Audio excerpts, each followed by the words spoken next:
Today we're going to ballast a little track. You know, model track that's firmly fastened to the roadbed is the key to good, reliable, trouble-free operation.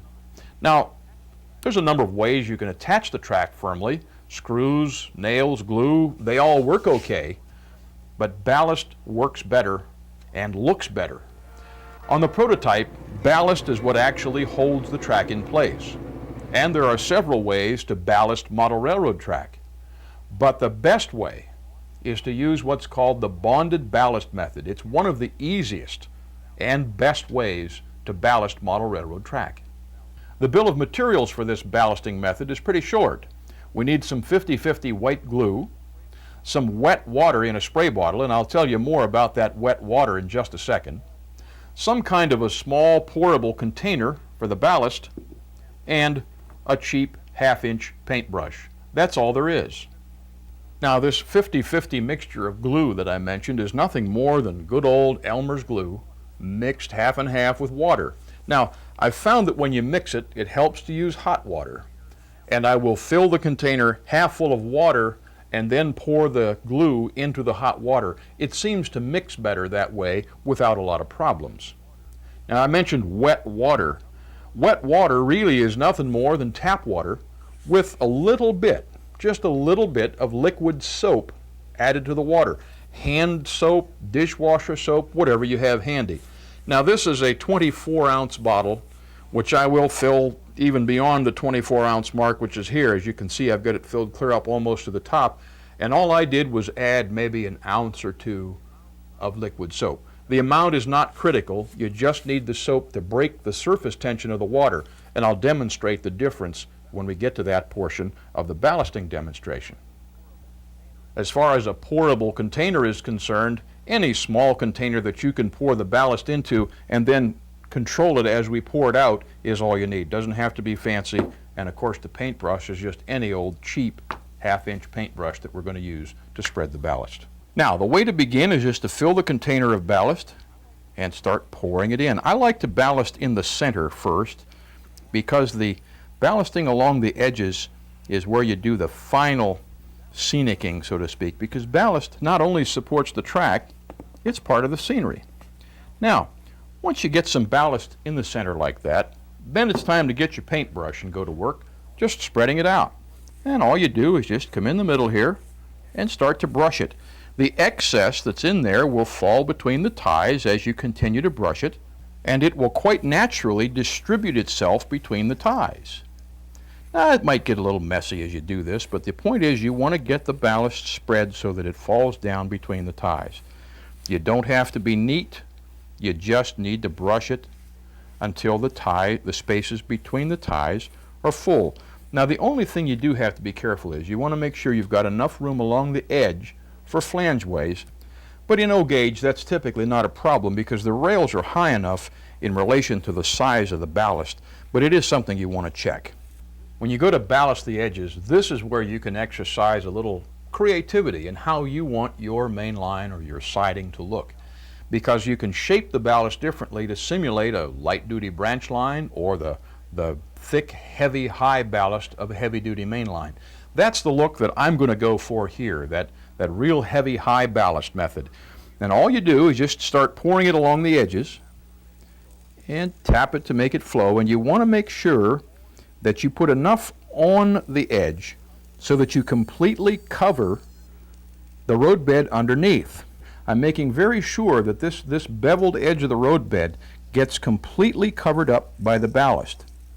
And you'll find, of course, that the ballast ends up on the top of the ties, but for now that's not a problem. See, you got a little low spot right there. That's the nice thing about this technique. If you spread this down the first time, and then you kind of step back and look at it, and if you see that there's a spot that it's a little thin or a little thick, you can take care of it either by pouring more on or by spreading it with the brush. Now I'm going to get a little more ballast here out of the bag and continue on down this side just a little bit further.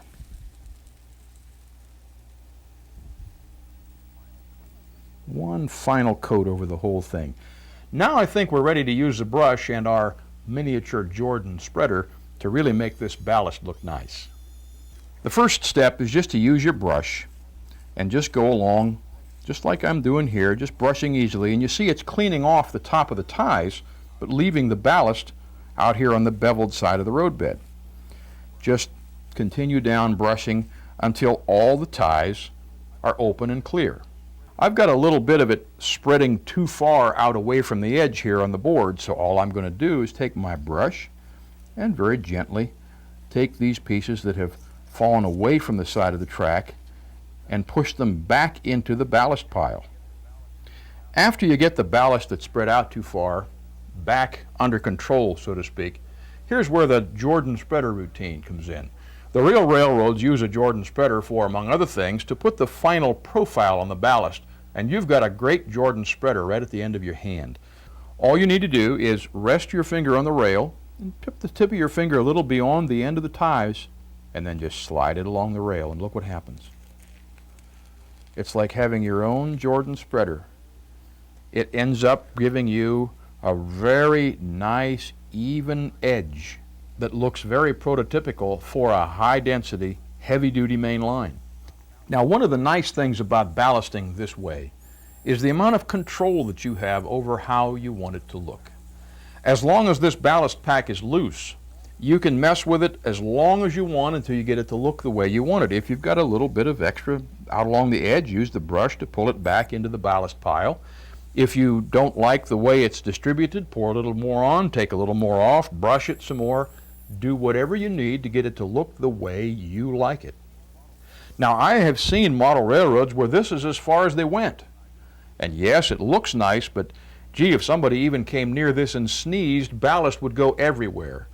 This is the key to the bonded ballast method.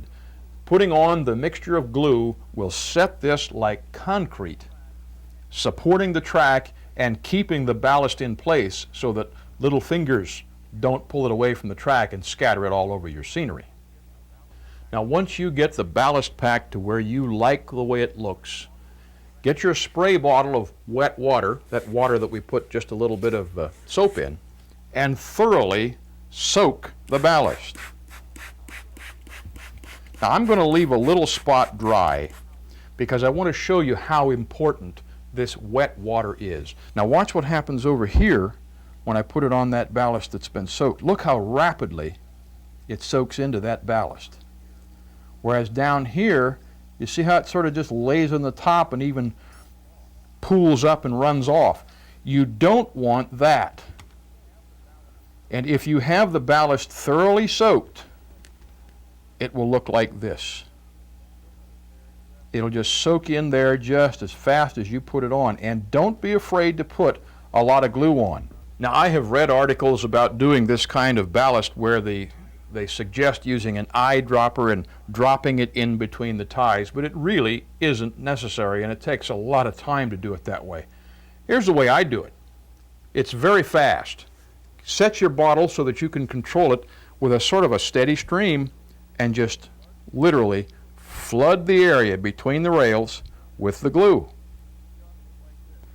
Just like this. When you come out to the edge, flood the area of the edge, and also be sure that you get out away from the edge so that you get the whole ballast pile thoroughly soaked with glue. Don't be afraid to put a lot of glue in the ballast pack. The key to making this bonded ballast work is that you have to have that ballast pack thoroughly soaked with glue, because if you do so, the whole thing dries and sets up like concrete. But don't worry about the fact that you've got a little glue on top of the ties, or maybe a little glue that you can still see along the edge of the ballast, because one of the unique properties of white glue is that it dries clear and flat. In other words, after the glue is dry, you literally cannot see it. Ballasted track, the bonded ballast method. It adds realism and it adds operating reliability, and best of all, it's easy.